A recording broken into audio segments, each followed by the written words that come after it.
એની challenge આપવા આવ્યો છું કે તારું ગામ, તારો ટાઈમ અને તારું ઘર રાજુ સોલંકી અહીં આવ્યો છે પાણી પીવા એના ગામનું. એમ કહે છે કે મારો દીકરો સેવાભાવી છે અને હું પૂર્વ ધારાસભ્ય છું. તો ભાઈ તમે પૂર્વ ધારાસભ્ય સેવાભાવી માણસ હોય તો તમારે બોડીગાર્ડ રાખવાની જરૂર શું છે?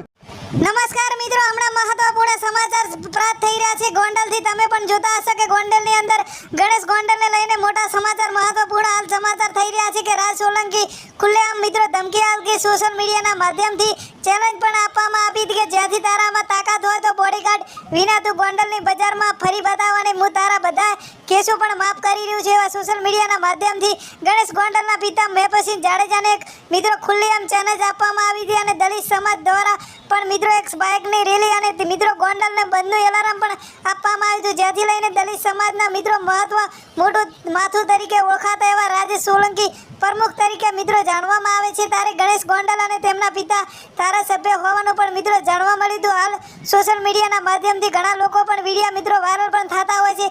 આપણે પણ જોતા હશે કે ગણેશ ગોંડલ મિત્રો ઘણા દિવસથી મિત્રો પોલીસ પકડથી દૂર હતો અને પોલીસ પણ કોઈ વાકની પરવાનગી વિના ગણેશ ગોંડલને કોઈ હાલ પર ધરપકડ કરી નથી, જ્યાંથી લઈને મિત્રો ગણેશ ગોંડલ દ્વારા પણ મિત્રો ધરપકડ કરવામાં આવતી નથી, જ્યાંથી લઈને મિત્રો ઘણા અધિકારીઓ પણ તેમની મિત્રો રજા રાખી અને તે ઉતરવામાં આવતા હતા. ત્યારે મિત્રો હાલ મહત્વપૂર્ણ સમાચાર મળી રહ્યા છે કે ગણેશ ગોંડલના પિતાને રાજ સોલંકી દ્વારા મોટી પણ ધમકી આપવામાં આવી છે. હાલમાં કોઈ પણ કાર્યવાહી થવામાં આવી નથી, જે હાલ મહત્વપૂર્ણ સમાચાર મળી રહ્યા છે.